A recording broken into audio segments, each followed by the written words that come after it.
ಅರೆ, ಇದೇನಿದು? ಅಕ್ಕಪಕ್ಕದಲ್ಲಿ ಇಷ್ಟೆಲ್ಲ ಅಡಚಣೆಗಳಿದ್ದರೂ ತಮ್ಮಷ್ಟಕ್ಕೆ ತಾವು ಈ ಮಕ್ಕಳನ್ನು ಒಂದು ನಿರ್ದಿಷ್ಟ ಚಟುವಟಿಕೆಯಲ್ಲಿ ತೊಡಗಿಸಿರುವವರು ಯಾರು ಮತ್ತು ಏಕೆ?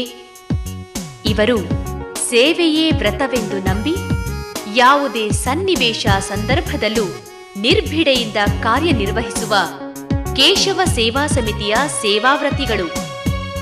ನಗರದ ಹಿಂದುಳಿದ ಕೊಳಚೆ ಪ್ರದೇಶದ ಮಕ್ಕಳಿಗೆ ಯೋಗ, ವ್ಯಾಯಾಮ, ಆಟ ಮತ್ತು ಸಂಸ್ಕಾರಗಳನ್ನು ಕಲಿಸುವ ಬಾಲ ಸಂಸ್ಕಾರ ಕೇಂದ್ರಗಳಂತಹ ಚಟುವಟಿಕೆಗಳನ್ನು ನಡೆಸುವ ಈ ಸೇವಾವ್ರತಿಗಳು ಕೇಶವ ಸೇವಾ ಸಮಿತಿಯ ಯೋಜನೆಯಂತೆ ಕಾರ್ಯನಿರ್ವಹಿಸುತ್ತಿದ್ದಾರೆ.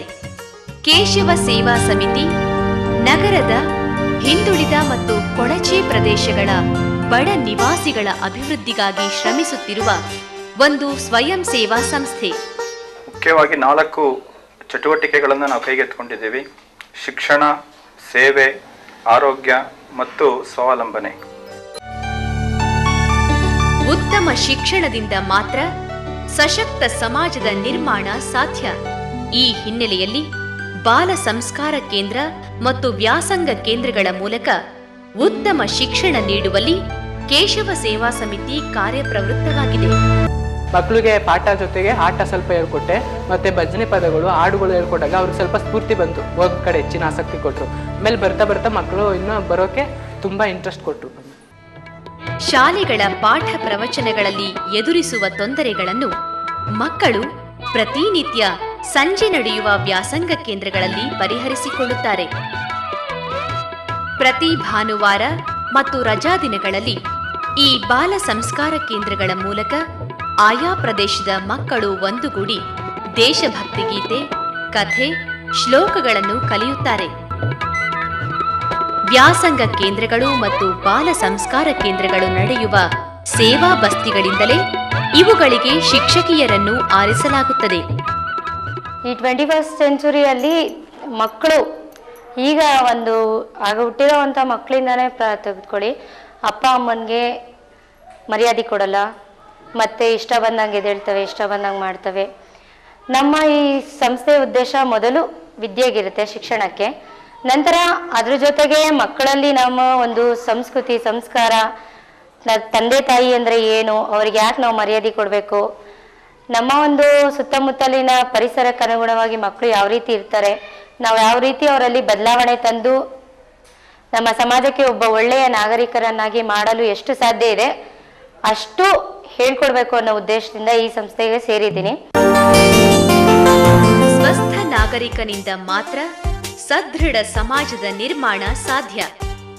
ಈ ಹಿನ್ನೆಲೆಯಲ್ಲಿ ಕೊಳಚೆ ಪ್ರದೇಶಗಳ ನಿವಾಸಿಗಳಿಗಾಗಿ ಉಚಿತ ಚಿಕಿತ್ಸಾಲಯಗಳು, ಆರೋಗ್ಯ ತಪಾಸಣಾ ಶಿಬಿರಗಳು, ನೇತ್ರ ಚಿಕಿತ್ಸಾ ಶಿಬಿರಗಳನ್ನು ನಡೆಸಿ ಉಚಿತವಾಗಿ ಔಷಧಿಗಳನ್ನು ಮತ್ತು ಕನ್ನಡಕಗಳನ್ನು ಹಂಚಲಾಗುತ್ತಿದೆ. ಮಕ್ಕಳ ಆರೋಗ್ಯ ತಪಾಸಣಾ ಶಿಬಿರಗಳು ಮತ್ತು ಶಸ್ತ್ರಚಿಕಿತ್ಸಾ ಶಿಬಿರಗಳ ಉಪಯೋಗವನ್ನು ಮತಭೇದವಿಲ್ಲದೆ ಸಹಸ್ರಾರು ಜನರು ಪಡೆಯುತ್ತಿದ್ದಾರೆ. ಸಮಾಜದ ಕಟ್ಟ ಕಡೆಯ ವ್ಯಕ್ತಿಗೂ ಮೂಲಭೂತ ಸೌಲಭ್ಯಗಳನ್ನು ಒದಗಿಸಿ ಸುಖಿ ಸಮಾಜದ ನಿರ್ಮಾಣ ಕೇಶವ ಸೇವಾ ಸಮಿತಿಯ ಗುರಿಗಳಲ್ಲೊಂದು. ಅದಕ್ಕಾಗಿ ಉಚಿತ ಪುಸ್ತಕ ವಿತರಣಾ ಶಿಬಿರಗಳು, ಬಟ್ಟೆ ವಿತರಣಾ ಕಾರ್ಯಕ್ರಮಗಳನ್ನು ನಡೆಸಲಾಗುತ್ತಿದೆ.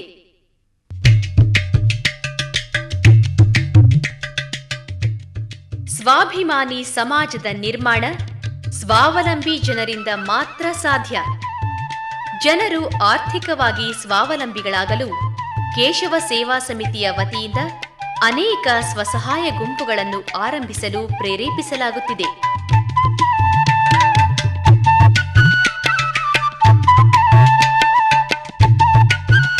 ಈ ಗುಂಪುಗಳ ಮೂಲಕ ವಿವಿಧ ಆರ್ಥಿಕ ಚಟುವಟಿಕೆಗಳನ್ನು ನಡೆಸಿ ಸ್ವಸಹಾಯದ ಪರಿಕಲ್ಪನೆಯನ್ನು ಜನರಲ್ಲಿ ಮೂಡಿಸಲಾಗುತ್ತಿದೆ. ಕೆಳವರ್ಗದ ಜನರು ಹೆಚ್ಚಿನ ಬಡ್ಡಿದರದ ಸಾಲದ ವಿಷ ವರ್ತುಲಕ್ಕೆ ಸಿಕ್ಕಿ ಹಾಕಿಕೊಳ್ಳುವುದನ್ನು ತಡೆಯಲಾಗುತ್ತಿದೆ. ಮಹಿಳೆಯರಿಗಾಗಿ ಹೊಲಿಗೆ, ಕರಕುಶಲ ವಸ್ತು ತಯಾರಿ ಮುಂತಾದ ವಿಶೇಷ ತರಬೇತಿಗಳನ್ನು ಕೂಡ ನೀಡಲಾಗುತ್ತಿದೆ. ಆರ್ಥಿಕ ಕಾರ್ಯಕ್ರಮಗಳು ಮಾತ್ರವಲ್ಲ, ವ್ಯಕ್ತಿಗಳಲ್ಲಿ ಪರಸ್ಪರ ಸಹಕಾರ ಮತ್ತು ಒಮ್ಮತದ ಭಾವನೆ ಮೂಡಿಸುವ ಕಡೆಗೆ ಕೇಶವ ಸೇವಾ ಸಮಿತಿ ಹೆಚ್ಚು ಗಮನ ನೀಡುತ್ತಿದೆ. ವ್ಯಾಸಂಗ ಕೇಂದ್ರಕ್ಕೆ ಬರ್ತಕ್ಕಂಥ ಮಕ್ಕಳು ಮತ್ತೆ ಉಳಿದಂಥ ಮಕ್ಕಳನ್ನ ಸೇರಿಸಿ ಬಾಲ ಸಂಸ್ಕಾರ ಕೇಂದ್ರಗಳನ್ನ ಮಾಡ್ತಕ್ಕಂಥದ್ದು. ನಮ್ಮ ಕೇಂದ್ರಕ್ಕೆ ಬರ್ತಕ್ಕಂಥ ಮಕ್ಕಳ ತಾಯಿಂದಿರ ಮಧ್ಯದಲ್ಲಿ ಮಾತೃಮಂಡಲಿ, ಸ್ವಸಹಾಯ ಸಂಘಗಳ ಚಟುವಟಿಕೆಯನ್ನ ಮಾಡ್ತಕ್ಕಂಥದ್ದು. ಬಡವರಿಗೋಸ್ಕರ ಆರೋಗ್ಯ ಶಿಬಿರಗಳು, ಉಚಿತ ಚಿಕಿತ್ಸಾಲಯಗಳು, ವ್ಯಾಸಂಗ ಕೇಂದ್ರವನ್ನ ಪ್ರಮುಖವಾಗಿಟ್ಕೊಂಡು ಈ ಎಲ್ಲ ಚಟುವಟಿಕೆಗಳನ್ನು ನಾವು ಮಾಡ್ತೀವಿ. ಕೇಶವ ಸೇವಾ ಸಮಿತಿ ಭಾರತ್ ಮಾತಾ ಪೂಜನ್ ಕಾರ್ಯಕ್ರಮಗಳು, ಸಂಕ್ರಾಂತಿ ಕಾರ್ಯಕ್ರಮಗಳು, ಶಿವಲಿಂಗ ಪೂಜನಾ ಕಾರ್ಯಕ್ರಮಗಳು, ಸೇವಾ ದಿನ ಆಚರಣೆ ಮುಂತಾದ ಕಾರ್ಯಕ್ರಮಗಳ ಮೂಲಕ ಜನರ ಸಹಭಾಗಿತ್ವವನ್ನು ಹೆಚ್ಚಿಸಿದೆ. ಕೊಳಚೆ ಪ್ರದೇಶಗಳಲ್ಲಿ ವಾಸಿಸುವ ಜನರು ಮತ್ತು ಇತರೆ ಸಮುದಾಯಗಳ ನಡುವಿನ ಸ್ನೇಹ ಸೇತುವಾಗಿ ಈ ಕಾರ್ಯಕ್ರಮಗಳನ್ನು ಯೋಜಿಸಲಾಗುತ್ತಿದೆ. ಕೊಳಚೆ ಪ್ರದೇಶಗಳಲ್ಲಿ ವಾಸಿಸುವ ಜನರಲ್ಲಿ ಸಂಸ್ಕಾರ, ದೇಶಪ್ರೇಮ ಮತ್ತು ಸೇವಾ ಮನೋಭಾವವನ್ನು ಬೆಳೆಸುವ ಈ ಬೃಹತ್ ಯೋಜನೆಗೆ 100 ಕಾರ್ಯಕರ್ತರ ಅವಶ್ಯಕತೆ ಇದೆ.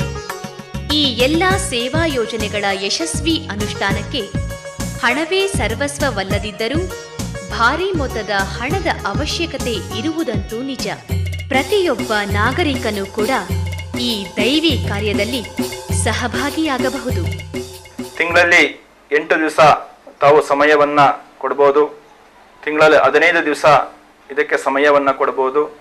ಪ್ರತಿನಿತ್ಯ ಸಂಜೆ ಈ ಕಾರ್ಯಕ್ಕೆ ನಾವು ಸಮಯವನ್ನ ಕೊಡಬಹುದು. ನಮ್ಮ ಸಮಯಕ್ಕೆ ಅನುಗುಣವಾಗಿ ಕಾರ್ಯವನ್ನ ಜೋಡಿಸ್ತಕ್ಕಂಥ ಒಂದು ವ್ಯವಸ್ಥೆ ಕೇಶವ ಸೇವಾ ಸಮಿತಿಯ ವ್ಯವಸ್ಥೆಯಲ್ಲಿ ಇದೆ. ಈ ನಮ್ಮ ಕಾರ್ಯ ಇನ್ನಷ್ಟು ವಿಸ್ತರಿಸಬೇಕು ಅಂತ ಹೇಳಿದ್ರೆ ಹಣ ತುಂಬಾ ಪ್ರಮುಖವಾಗಿರ್ತಕ್ಕಂಥದ್ದು. ಆದ್ರಿಂದ ತಾವು ಶಕ್ತಿ ಮೀರಿ ಈ ದೈವಿ ಕಾರ್ಯಕ್ಕೆ ಹಣದ ಸಹಾಯವನ್ನ ಮಾಡಬೇಕು ಅಂತೇಳಿ ನಿಮ್ಮಲ್ಲಿ ಕೇಳ್ಕೊಳ್ತೇನೆ.